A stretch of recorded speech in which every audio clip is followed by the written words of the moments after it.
Norman Animal Welfare Center is a municipal open admission animal shelter in Norman, Oklahoma. In addition to accepting strays, the shelter also accepts animals that are relinquished by their owners. In an effort to manage intake, a city ordinance allows for the shelter to schedule relinquishments if the owner is willing and the shelter does not have space. In 2017, 578 animals were relinquished to the shelter, accounting for nearly 20% of the shelter's intake. In June 2016, Norman Animal Welfare Center opened the doors to its new $3 million facility and expanded the ability to house dogs from 55 to 75 and cats from 20 to 40. The new facility included a veterinary clinic and surgical suite, and in September 2016, a veterinarian was hired. In addition, the ordinance requiring the shelter to accept owner surrenders was also passed in 2016. As a result, the owner surrenders more than doubled, and intake overall increased 26% that year. In 2017, intake increased an additional 11%. In addition to the increase in intake, the facility has also had a declining euthanasia rate. In 2014, the rate was 22%, but declined to 13% by 2015, 10% in 2016, and was 7% in 2017. Because of the increase in animals at the facility, any strategies that could decrease intake, such as preventing owner surrenders, could benefit the shelter, the owners, save city expenses, and allow shelter staff to spend more time with the animals currently at the facility. In order to understand why the animals are relinquished and determine how the shelter may assist owners in keeping their pets, I reviewed 7 months of information on owner surrenders to determine common causes and look at the outcomes of the surrenders. In the last 7 months, there were slightly more dogs relinquished than cats, although the overall numbers may change over the course of a full year. Kittens only represent 15% of the surrendered animals, but the portion of the year in which the facility receives the most kittens is not represented.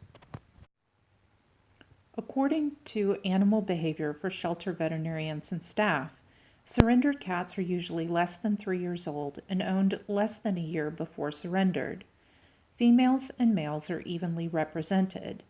The cats are unlikely to have been to a veterinarian in the last year, and they are likely to spend at least some of their time outdoors. They do not sleep with their owners, and they likely have medical or behavioral issues. The statistics at Norman Animal Welfare Center support the general trends.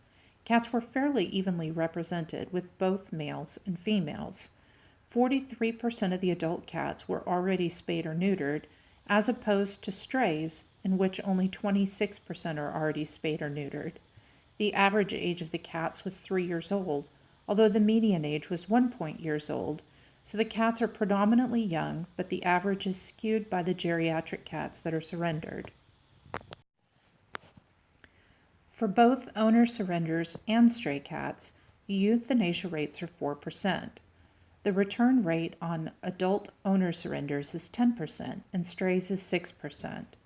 The length of stay for both categories of cats in adoption is about the same, although the strays must be held in stray hold for 5 days if they have no ID or 7 days with ID prior to making them available for adoption, so the strays are actually held at the facility for a longer period of time. In Animal Behavior for Shelter Veterinarians and Staff, surrendered dogs are typically between 5 months and 2 years of age. The dogs are generally intact and have been owned less than a year. They are typically kept outside or crated and don't sleep with the owner. They are not trained and likely have either medical or behavioral issues. They don't receive regular veterinary care. At Norman Animal Welfare Center, owner-surrendered dogs are equally likely to either be male or female. 33% of the adults were already spayed or neutered, as opposed to only 18% of the strays. An owner-surrendered dog is more than 4 times as likely to be euthanized as a stray and twice as likely to be returned. Their length of stay in adoption, however, is roughly half as long. In a meta-analysis done in 2015 of owner surrenders, From 1976 to 2010, the owners determined the results of previous studies on owner surrenders were conflicting, and there was insufficient information to quantify results. Therefore, I felt as though the only way to understand owner surrenders at Norman Animal Welfare Center was to collect information on the animals received at the shelter. This graphic depicts reasons for owner surrenders, with yellow representing kittens, red as cats, blue as puppies, and purple as dogs. I was initially interested in determining why owners were surrendering their pets to see if we may be able to provide resources or suggestions to keep pets in their homes.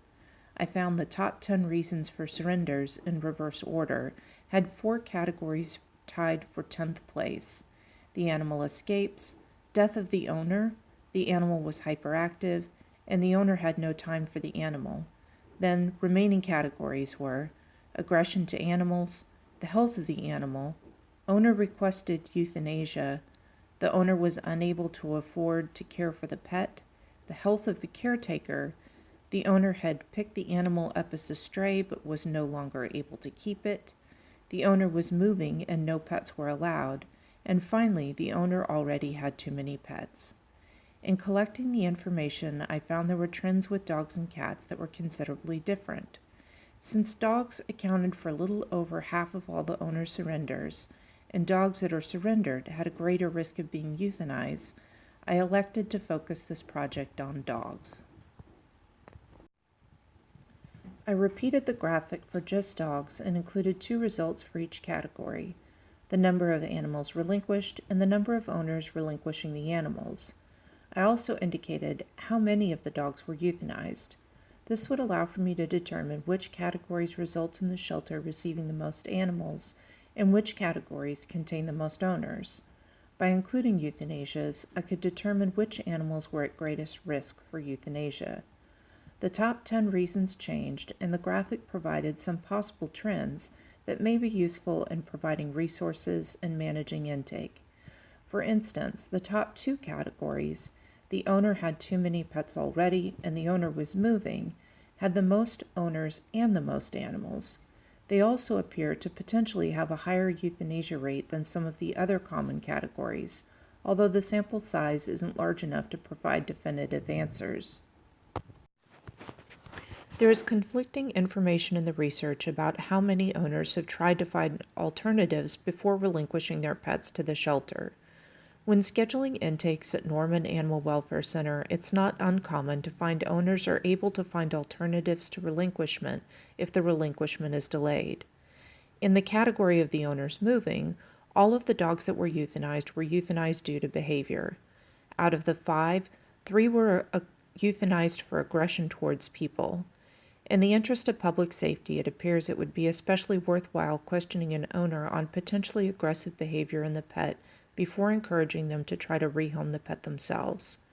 Strategies for helping rehome the dog could include asking friends and family, posting on local Facebook pages that promote adoptions, or potentially providing a list of pet-friendly apartments in town. The second most common category, too many pets already, requires a different strategy. The city ordinance allows for 6 cats and 4 dogs per household, provided they're all spayed and neutered. For many of these people, they've exceeded the limit, so providing resources for the owner to keep the pet is not an option. Several dogs were also euthanized in this category due to being unsocialized, although the majority of these dogs came from a single household. This category also has a large number of puppies, so there's a concern the owners may still have an intact female and may continue to relinquish puppies in the future. Norman does receive a grant each year providing for free spays and neuters for pets from low-income households. The owners should be provided information about the program. These owners may also benefit from regular welfare checks to make sure they're not repeatedly exceeding the city's limit on pets. As a result of this study, we can make a file with strategies to assist owners in keeping their pets if they're willing to try. In addition, a questionnaire for the owner should include questions regarding the animal's behavior to make sure the animal does not have aggressive or dangerous behavior that may warrant accepting the animal and not scheduling intake later or encouraging the owner to rehome the animal. In addition, we may be able to reach out to community organizations and businesses to see if we could direct owners to services such as discounted rates for boarding or veterinary services that may allow the dogs to stay in their homes. Because of the much higher rate of euthanasias in owner-surrender animals, it would also be useful to evaluate the animals with the owner present before they're relinquished to have a better understanding of what these dogs are like in a less stressful environment. This may be a much more accurate depiction of the animal's behavior. In addition, it may be useful to prioritize owner-surrender dogs for environmental enrichment and schedule daily staff contact time at the time of intake to see if it decreases stress-related behaviors. The ASPCA has a booklet, Simple Behavior and Handling Tips for Shy or Behavioral Dogs, and has 4 easy techniques provided by the ASPCA Anti-Cruelty Behavior Team and Behavioral Rehabilitation Center that can be used for these dogs. The return rate of adopted animals has been steadily increasing in the last 3 years, and in 2017 the number of return dogs tripled and the number of cats nearly doubled. One factor in this increase may be owner-surrender dogs at Norman Animal Welfare Center are twice as likely to be returned as a stray dog. In a previous study, it was determined only 20% of animals exhibited the same problem behaviors in a new home. At Norman Animal Welfare Center, only 2% of the owner-surrender dogs are returned for the same reason for which they are relinquished. However, 40% of the owner-surrender dogs were returned for behaviors that could possibly be ascertained through a questionnaire at the time of relinquishment. By providing more details about the dogs at time of adoption, they may be able to be adopted into more suitable homes. Initially, when I began this report, I was interested in determining if learning more about the owner surrenders may also give insight to the stray population. However, I found enough differences in collecting the data, it appears worthwhile to consider owner surrenders a different population of dogs that require different strategies and considerations.